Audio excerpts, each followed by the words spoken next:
거룩하신 주님의 이름으로 여러분께 이 말씀을 드립니다. 오늘 말씀의 시작은 예측할 수 없는 인생이라는 표현으로 좀 시작해 보겠습니다. 예측할 수 없는 인생이죠. 어떤 상황이 펼쳐질지 조금도 예상할 수가 없습니다. 저 개인적 얘기를 좀 해보겠습니다. 지난 주일 아침이었습니다. 제가 아침 일찍 와서 교회 문을 열었습니다. 오늘도 문을 열었는데 그 지난주에도 제가 문을 열었습니다. 그런데 한쪽 그 폴딩 도어가 고장 난 줄 모르고 제가 강하게 문을 열려고 했습니다. 힘을 주면 될 것 같아 가지고 이게 강하게 힘을 주다가 왼손 검지 손가락을 다쳤습니다. 피를 좀 많이 흘렸습니다. 주일 예배 전에 피를 흘릴 수 있다는 생각을 전혀 하지 않았는데 그런 상황을 맞이하게 된 거죠. 집에서 아침에 일어나서 씻고 준비해서 교회 왔을 때 내가 피를 흘릴 수 있겠다. 특히 문을 열면서도 그런 생각을 해본 적이 없는데 그런 예상치 못한 상황이 펼쳐진다 이런 말이죠. 그런데 예측할 수 없는 상황은 계속 이어집니다. 지난 주일 예배를 끝나고 저는 다음날 일본 선교 여행을 떠나게 됩니다. 아침 일찍 준비해서 이른 시간에 공항으로 이동했습니다. 그리고 일본에 도착해서 일본 입국 심사를 거쳤습니다. 저는 처음 일본에 가는 거라 원래 그런지는 모르겠지만 지금 입국 심사는 이렇게 키오스크로 하게 되어 있더라고요. 그래서 여권을 갖다 대고 지문 검사를 하게 되는데 문제는 양손 검지 손가락 지문을 찍어야 되더라고요. 오른손이 아니라 이쪽 양쪽에 검지 손가락을 대고 지문 검사를 해야 되는 거예요.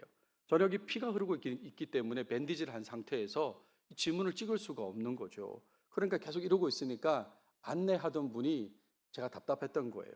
그리고 영어도 서로 안 통하고 일본어도 안 통하고 그러니까 저를 이제 데리고 갔습니다. 그래서 혼자 따로 입국 심사대로 또 가야 되는 그런 상황이 펼쳐진 거죠. 예상치 못한, 그러니까 손을 다쳐가지고 일본 입국 심사까지 계속 이어지면서 예상치 못한 상황이 이어지는 겁니다. 예측할 수 없는 상황은 여기서 끝이 아닙니다. 나가사키 현에서 구마모토 현으로 이동할 때입니다. 이렇게 왼쪽에서 오른쪽으로 이동하게 되는데 배를 타야 된다는 겁니다. 배를. 제가 가장 힘들어하는 게 배이거든요. 멀미를 너무 심하게 하고 잘하고 심하게 합니다. 정말 저 개인적으로도 문제지만 같이 간 사람들한테 큰 민폐를 끼칠 수 있다는 그 생각에 너무너무 긴장을 했죠. 그러다가 결국에는 급하게 멀미약을 구하는 그런 일까지 벌어지게 됐습니다. 크게 민폐를 끼칠 수 있다는 생각에 그래서 급하게 멀미약을 구해서 아마 이렇게 사탕처럼 먹는 약이었는데 그걸 구하고 깊은 잠에 빠져가지고 그래서 이렇게 이동했던 그런 순간이 있었습니다. 근데 결정적인 예측 불허의 상황은 규슈 지방이 장마권에 들어가서 3박 4일 내내 비가 왔다는 겁니다. 이건 예측을 못했죠. 비가 올 수도 있습니다. 이런 얘기는 들었지만 3박 4일 내내 한순간도 빠짐없이 비가 더 왔다 덜 왔다 정도만 있지 계속 비가 오는지는 몰랐죠. 그래서 모든 그 야외 사진은 우산과 함께 하는 그런 사진이 됩니다. 이렇게 원로 목사님 부부와 사진 찍어도 다 우산을 가지고 이렇게 사진을 찍는 그런 상황이 됐죠. 그러니까요. 예측할 수 없는 그런 상황이 계속 이어진 거죠. 이렇게 예측할 수 없는 인생 속에서 신앙인으로서 우리는 어떻게 살아야 될까요? 한치도 예측할 수 없는데 그런 인생을 살아가는 우리가 신앙인으로서 어떻게 살아야 될까? 특히나 이런 인생 속에서 예측할 수 없는 게 하나 더 있는데 그것은 마귀의 유혹 시험이지 않습니까? 예측할 수 없는 마귀의 유혹 시험이 계속 발생하고 있기 때문에 그것을 이겨내면서 바르게 신앙생활 하려면 어떻게 해야 될까? 우리 인생 자체가 예측할 수 없는데 마귀의 유혹, 시험도 예측할 수 없이 다가오는 거예요. 그럴 때 우리는 어떻게 그걸 이겨내면서 바르게 신앙생활 할 수 있을까? 여러분 고민해 보셨습니까? 늘 고민하는 부분이지만 오늘 본문과 함께 생각해 보고자 합니다. 오늘 본문 속에는 예수님께서 마귀로부터 시험을 받으시는 그런 내용이 들어 있습니다. 예수님께서 마귀의 시험에 어떻게 반응하셨는지 그 부분에 주목하면서 예수님을 닮아가고자 합니다. 불안정한 인생이 우리 인생입니다. 예측할 수 없으니까요. 하지만 예수님을 통해서 안정감을 찾고자 합니다. 오늘 본문의 앞부분을 읽어주셨는데 11절까지 다뤄보도록 하겠습니다. 자, 본문을 보시면 오늘 본문은 예수님께서 공생애를 시작하시는 첫 장면을 보여주는 그런 내용입니다. 앞서 우리가 1장부터 3장까지 6번의 설교를 통해서 다루었는데 그 내용을 통해서 마태복음은 예수님의 권위를 높였습니다. 그렇죠? 계속해서 예수님의 권위를 높이는 그런 내용을 보여주었습니다. 그 이후에 본격적으로 강조하고자 하는 그 부분, 권위 있게 가르치시는 예수님, 그 예수님을 드러내는 얘기를 이제 시작하는 거예요. 그러니까 이 목적 속에서 첫 장면으로 선택된 내용이 오늘 본문이라고 하는 것은 굉장히 의미가 크지요. 어떻게 하면 권위 있게 가르치는 예수님을 높일까, 드러낼까 할 때 첫 장면으로 선택된 내용이 오늘 본문이다, 이런 말입니다. 예수님께서 유대 광야로 이동하셨습니다. 긴 시간 금식을 하신 후에 이동이라는 것을 아셔야 돼요. 2절에 보시면 40일을 밤낮으로 금식하신 후에라고 했습니다. 밤낮으로 40일을 금식하셨습니다. 함부로 흉내낼 수도 없는 그런 긴 기간을 금식하신 후에 이동하셨어요. 그냥 이동하신 게 아니라 성령의 인도하심을 통한 이동이었습니다. 1절에 보시면 성령에게 이끌리어라고 되어 있지 않습니까? 그리고 왜 이동하셨냐 하면 마귀의 시험을 받으시려고 이동했다 그랬어요. 마귀에게 시험을 받으러. 그래서 40일을 금식한 후에 성령에게 이끌려서 그래서 유대 광야로 가셨다, 이런 말이죠. 오늘 몇 번 언급할 단어 중에 시험이란 단어가 있습니다. 이 시험이란 단어는 헬라어로 페이라스모스라고 합니다. 동사는 페이라조인데 우리말이나 헬라어나 단어는 하나입니다. 하나로 표현돼요. 시험이란 단어로 우리도 표현하고 있고 헬라어로도 페이라스모스 하나로 이렇게 표현하고 있지만 그 의미는 두 가지 정도로 이해하시면 좋겠습니다. 하나는 테스트의 의미이고 하나는 유혹해서 넘어뜨리는 템테이션의 의미가 있습니다. 테스트라는 말은 하나님에 의해서 테스트되는 걸 말하는 것이고 템테이션, 유혹해서 넘어뜨리는 것은 마귀에 의해서 그렇게 되는 거죠. 근데 이 두 가지 의미를 한 단어로 우리말도 그렇게 표현하고 있고 그리고 헬라어도 그렇게 표현하고 있습니다. 야고보서 1장 13절을 보세요. 하나님은 친히 아무도 시험하지 아니하시느니라 라는 이런 구절을 보면 하나님은 아브라함을 시험하셨는데 라고 그런 생각이 드실 분이 있을지 모르겠어요. 여기서 말하는 시험은 바로 이 템테이션의 의미인 것이죠. 오늘 본문에서도 다룰 의미도 바로 이 의미입니다. 마귀에 의한 시험, 그 시험을 보려고 하는 거죠. 예수님께서는 3번의 시험을 당하시는데 첫 번째 시험은 어떤 거냐면 배고픈 예수님께 먹을 것으로 시험하는 그런 내용이에요. 4장 3절을 보시면 내가 만일 하나님의 아들이거든 명하여 이 돌들로 떡덩이가 되게 하라 라고 그렇게 말하고 있습니다. 여기서 예수님을 하나님의 아들로 표현하고 있습니다. 여기서 하나님의 아들이라는 것은 본질상 하나님과 동일한 존재라고 그렇게 이해하셔야 됩니다.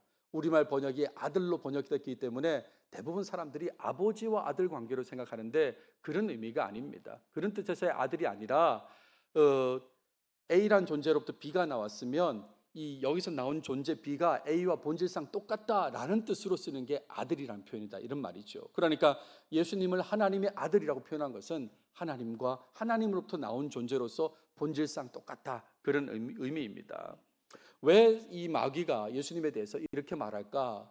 지난 시간에 봤던 3장 마지막 구절 17절을 보세요. 침례를 받고 올라오실 때에 하늘로부터 소리가 있어 말씀하시되 이는 내 사랑하는 아들이요 라는 그런 음성이 들렸지 않습니까? 그래서 이걸 이어서 지금 마귀가 예수님한테 네가 만일 하나님의 아들이거든, 하나님과 본질상 똑같거든, 명하여 이 돌들로 떡덩이가 되게 하라 라고 그렇게 요청한 것입니다.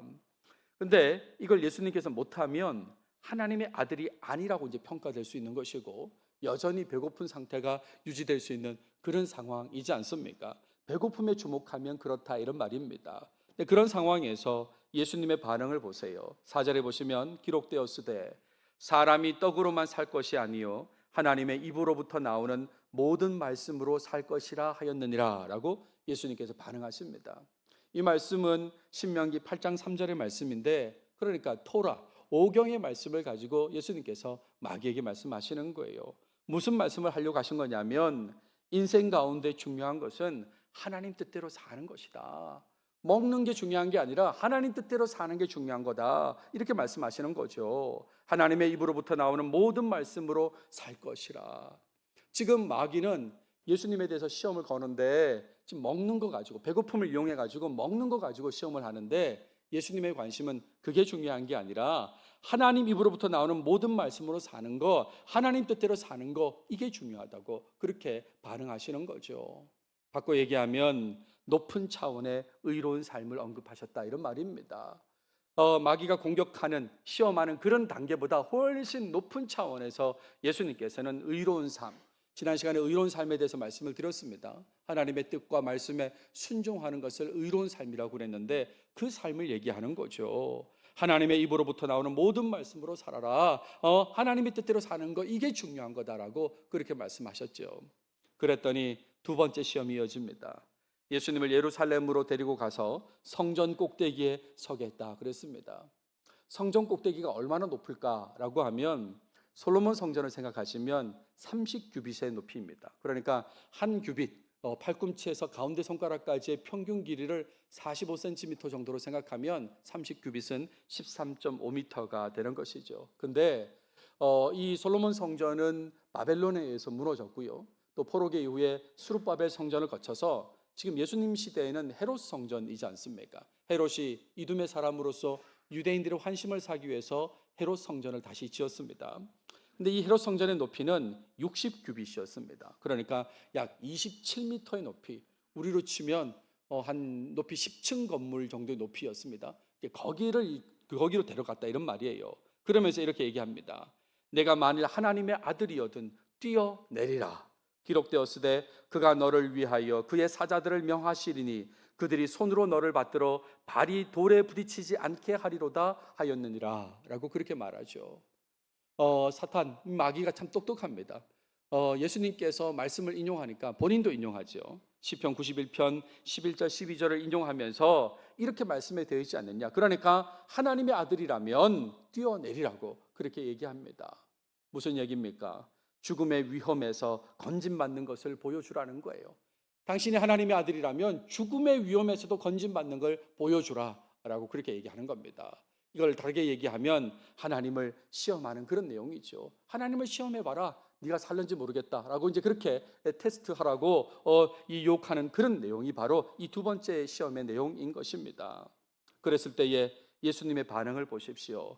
7절에 보시면 또 기록되었으되 주 너의 하나님을 시험하지 말라 하였느니라 라고 신명기 6장 16절 말씀으로 반응하십니다. 이 말을 다르게 얘기하면 하나님만 신뢰하고 하나님 뜻에 순종하라, 그런 얘기지 않습니까? 왜 하나님을 시험하려고 하느냐? 하나님을 신뢰하고 하나님 뜻에 순종하려고 해야 된다. 그러니까 앞서도 말씀드렸지만 이 마귀는 계속해서 낮은 차원에서 욕구를 채우라고 그러고 하나님을 시험해보라고 그러고 막 이런 식으로 접근하지만 예수님은 높은 차원의 의로운 삶을 계속 언급하고 있는 것입니다. 그 의로운 삶이라고 하는 것은 하나님을 신뢰하고 하나님 뜻에 순종하라고, 말씀에 순종하라고 그 말씀을 계속 이어가고 있는 것이죠. 그랬더니 세 번째 시험이 또 이어집니다. 예수님을 지극히 높은 산으로 데리고 가서 천하만국과 그 영광을 보여줬다 그랬습니다. 여기서 지극히 높은 산의 구체적인 위치는 알 수가 없습니다. 어떤 곳을 말하는지 알 수는 없어요. 하지만 천하만국과 그 영광을 보여주었다라고 했잖아요. 여기서 만국이라고 하는 거, 나라가 들어갔는데 이미 제가 천국을 설명할 때 말씀을 드렸습니다. 천국의 나라라고 하는 것은 바실레이아, 통치, 다스림이다 라고 그렇게 말씀을 드렸잖아요. 그러니까 그렇게 이해하시면 좋겠어요. 세상의 모든 권력, 주권을 보여줬다, 이런 말입니다. 영광도 보여주었습니다. 근데 이 세상의 모든 주권과 영광이라는 것은 보통 사람한테는 매우 매력적인 거지 않습니까? 누군가한테 내가 어떤 권력을 주겠다, 영광을 주겠다 할 때 그건 정말 매력적인데 세상의 모든 주권, 천하만국의 주권, 그리고 영광을 보여주면서 지금 얘기하고 있는 거죠. 이렇게 말합니다. 만일 내게 엎드려 경배하면 이 모든 것을 내게 주리라 라고 그렇게 말하죠. 마귀가 지금 예수님한테 이렇게 말한다, 이런 말입니다. 마치 스스로가 하나님인 것처럼 그렇게 말하고 있어요. 누구를 따를지 결정하라고 지금 그렇게 말하는 것입니다. 이 전체의 이 권력, 영광을 얻고 싶으면 나를 따르라고, 나한테 절하라고 지금 그렇게 말하는 거지 않습니까? 이랬을 때에 예수님의 반응을 보십시오. 10절에 보시면 사탄아 물러가라 기록되었으되 주 너의 하나님께 경배하고 다만 그를 섬기라 하였느니라 라고 말씀하십니다. 신명기 6장 13절의 말씀인데 한마디로 세상의 모든 권력과 영광보다 하나님을 사랑해야 된다. 그 얘기를 하는 거죠. 세상에 얼마나 권력이 많은지, 얼마나 높은지, 영광이 얼마나 큰지 관계없이 하나님을 더 사랑해야 된다. 그 얘기를 하는 거죠. 그러니까 예수님의 대답은, 반응은 늘 똑같습니다. 더 높은 차원의 의로운 삶을 언급하고 있는 거죠. 마귀는 계속해서 낮은 차원의 사람의 욕구를 건들면서 지금 이 시험하고 있지만, 예수님은 높은 차원에서 하나님을 사랑하라고, 하나님 말씀에 순종하고 하나님 뜻을 따르라고 그 얘기를 하고 있다, 이런 말이죠.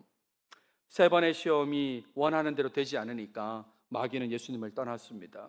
근데 여기서 떠났다고 다시는 등장하지 않고 그런 건 아닙니다. 완전히 떠난 것은 아니고 마태복음을 읽다 보면 또다시 등장하게 됩니다. 예수님께서 제자들에게 너희는 나를 누구라고 하느냐라고 물으신 적이 있습니다. 빌립보 가이사랴에서 물으셨는데 그때 예수님께서 하신 말씀입니다. 16장 23절에 예수께서 돌이키시며 베드로에게 이르시되 사탄아 내 뒤로 물러가라. 너는 나를 넘어지게 하는 자로다. 내가 하나님의 일을 생각하지 아니하고 도리어 사람의 일을 생각하는도다 하시고. 그러니까요, 여기서도 알 수 있죠. 사탄, 마귀는 항상 낮은 수준의 사람의 일로 계속해서 유혹하고 넘어지게 하고 그렇다, 이런 말이죠. 근데 예수님께서는 하나님의 일을 생각해야 된다고, 하나님 뜻에 순종하고 하나님을 사랑하고 이런 부분을 말씀하신다, 이런 말입니다.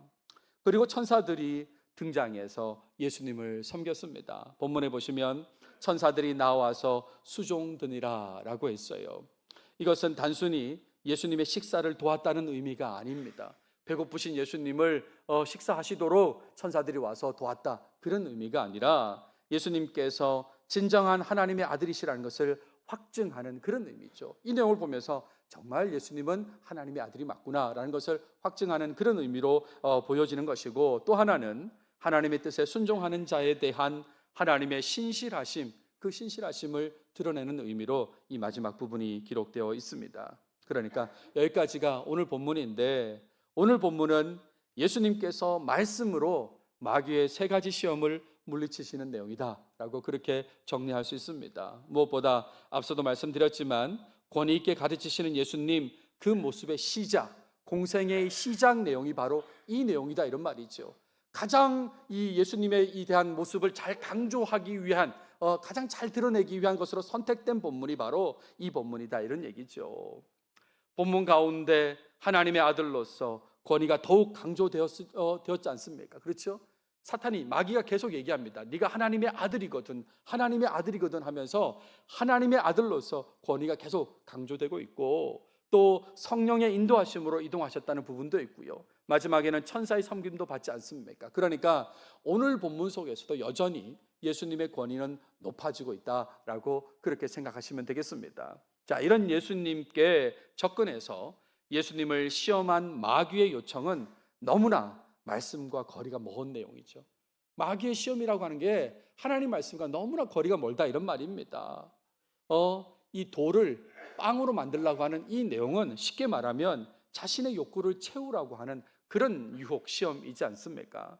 두 번째는 하나님을 시험하라는, 감히 하나님을 시험하라는 그런 유혹이었습니다. 세 번째는 세상의 권력과 영광을 얻기 위해서 마귀 자신을 따르고 섬기라고 그렇게 요청하는 내용입니다. 여러분 어떻습니까? 모든 내용이 하나님의 말씀과 배치되는 그런 내용이지 않습니까? 하나님과 말씀과 어울릴 수 없는 그런 내용으로 마귀는 예수님께 접근해가지고 시험했다, 이런 말이죠.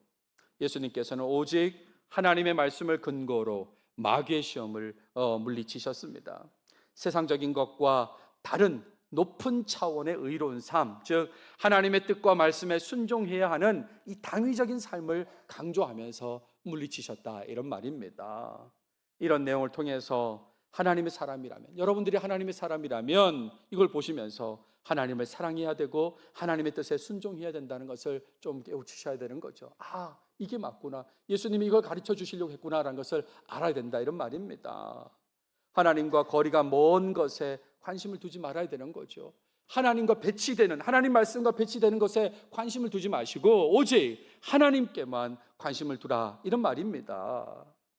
마태복음 후반부에 가시면 예수님의 말씀 중에 오늘 본문과 연결되는 내용을 발견하게 되는데 그것은 가장 큰 계명이라고 불리는 그런 내용이 있죠. The greatest commandment라고 불리는 그 부분입니다. 그러니까 제일 먼저 공생애를 시작하시면서 하셨던 그 말씀이 이제 후반부에 가면서 다시 한 번 더 드러나게 되는데, 제일 큰 계명이 뭐냐고 하면 이렇게 예수께서 말씀하십니다. 22장 37절에서 내 마음을 다하고 목숨을 다하고 뜻을 다하여 주 너의 하나님을 사랑하라, 이렇게 말씀하시죠.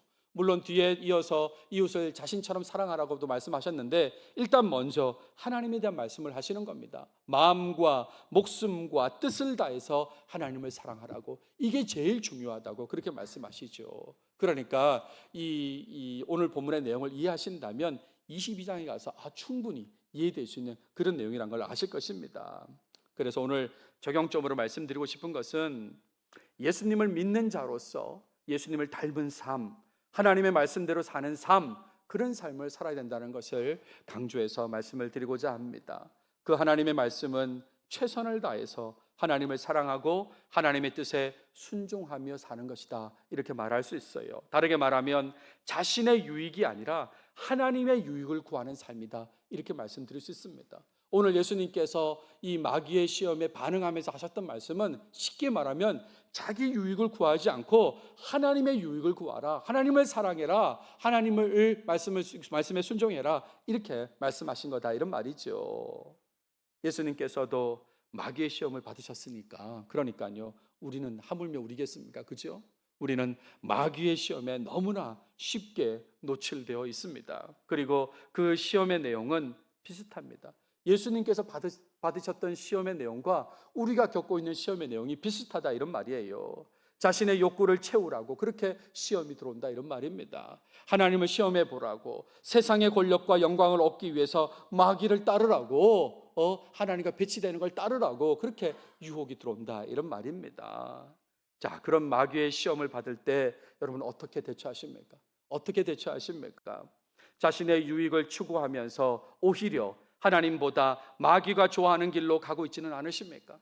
충분히 하나님과 이게 어울리는 것이 아니라는 걸 알면서도 내 유익을 구한다는 생각에, 내 유익을 증진시킨다는 그런 생각에 마귀가 좋아하는 길로 혹시 가고 있지는 않으시냐, 이런 말입니다. 그러면서 그런 모습을 합리화하고 어쩔 수 없다고 그렇게 혹시 말하지는 않으십니까? 또한 자신과 타인에게 그렇게 해도 괜찮다고 혹시 말하지는 않습니까? 괜찮다고, 한두 사람이 아니라 여러 사람이 그런 것이고 다 괜찮다고, 자기 유익을 먼저 구하는 거 괜찮다고 혹시 그렇게 말하지 않습니까? 마귀의 시험이 있다면, 특히 나의 유익을 추구하라는 그런 유혹의 시험이 있다면 예수님처럼 하나님의 말씀부터 떠올려야 되는 거죠. 예수님처럼 하나님 말씀을 떠올리셔야 됩니다. 그 말씀이 뭡니까? 하나님을 사랑하는 거잖아요. 하나님의 뜻을 생각하고 하나님의 유익을 구해야 되는 그런 말씀이지 않습니까? 그러니까 그 말씀을 떠올리면서 하나님의 유익을 구하려고 해야 되는 것이에요. 하나님을 기쁘시게 하는 일인지 마귀를 기쁘게 하는 일인지 확실히 분별해야 된다, 이런 말입니다. 기독교 고전 중에 하나인데요, 찰스 쉘던이 쓴 In His Steps라는 책이 있습니다. 1896년대에 나온 책이니까 얼마나 오래됐습니까? 우리나라 아간 파천태에 나온 그 책이지 않습니까? 이런 책인데, 근데 우리말로는 여러분 잘 아시는 그 제목으로 번역됐어요. 예수님이라면 어떻게 하실까? 라는 그런 제목으로 번역된 책이어서 여러분 많이 알고 계실 거고 읽어보신 분도 있을 거예요. 근데 많은 사람들이 제목 정도만 기억하세요. 예수님이라면 어떻게 하실까라는 그런 질문을 많이 해요. 근데 그러면서 정작 자신의 생각대로 결정하고 행하는 그런 모습이 있습니다. 이 상황에서 예수님이라면 어떻게 하실까? 예수님이라면 어떻게 하실까? 그걸 좀 따라가야 되는데 그게 아니라 그렇게 질문을 해놓고 결국 결정은 자기 생각대로 한다, 이런 말이죠. 특히 자신의 유익과 관련된 마귀의 시험 앞에서 하나님의 뜻에 순종하려고 하고 하나님의 유익을 구하는 것, 그것을 생각하지 않습니다.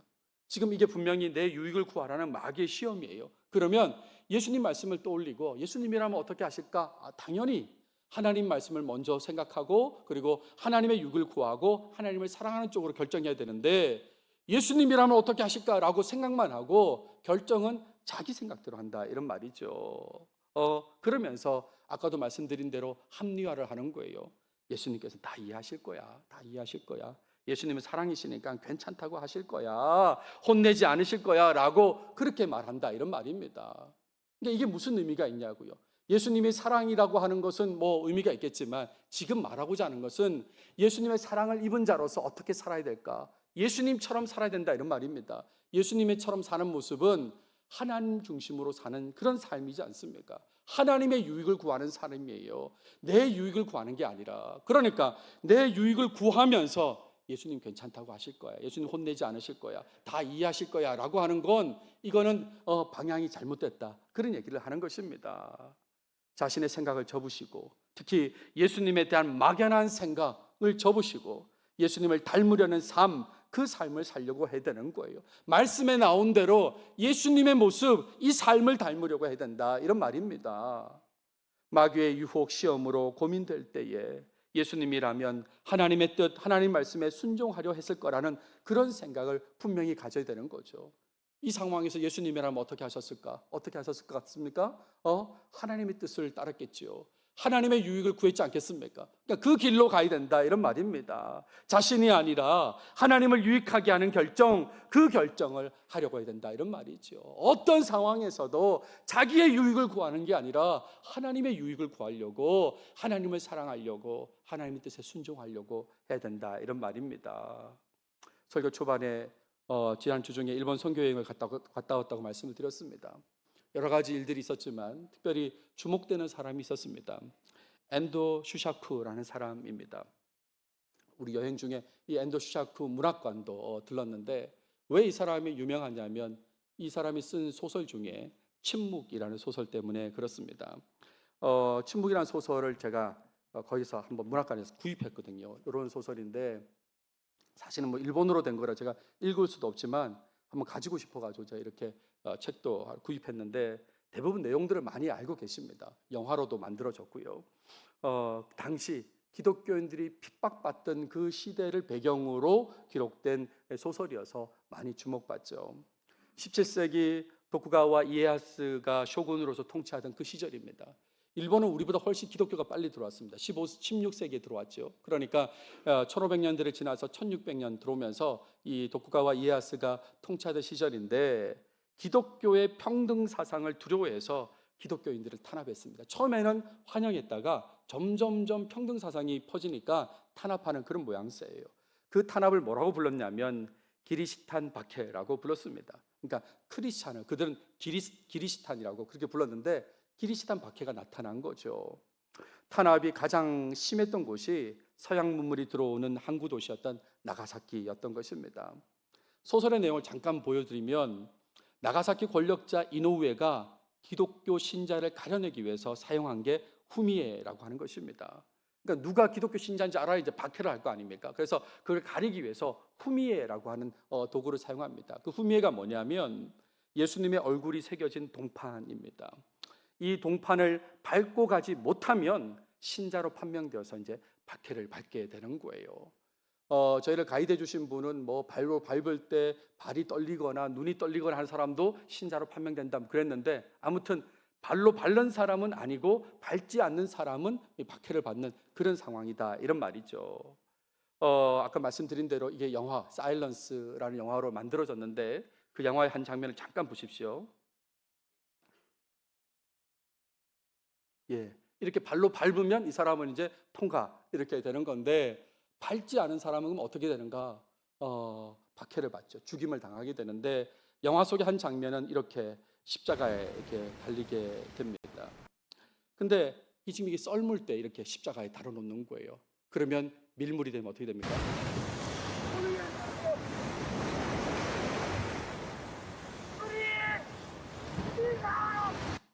이렇게 순교하게 되는 거죠. 여러분 어떤 느낌이 드세요? 동판에 예수님 얼굴을 바른 것에 대해서 왜 이렇게까지 해야 될까요? 왜 이렇게까지 해야 될까? 그게 뭐라고? 혹시 이런 생각 드십니까? 왜 이렇게 자기 삶을 걸고 이렇게 할까? 하나님의 뜻에 순종하려고 했기 때문에 그런 거죠. 하나님의 뜻에 순종하려고 했기 때문에 이렇게 목숨까지 내놨다 이런 말입니다. 무슨 말씀에 순종하려고 했을까요? 말씀대로 마음과 목숨과 뜻을 다해 하나님을 사랑하라고 했던 그 말씀에 순종하려고 했다, 이런 말이죠.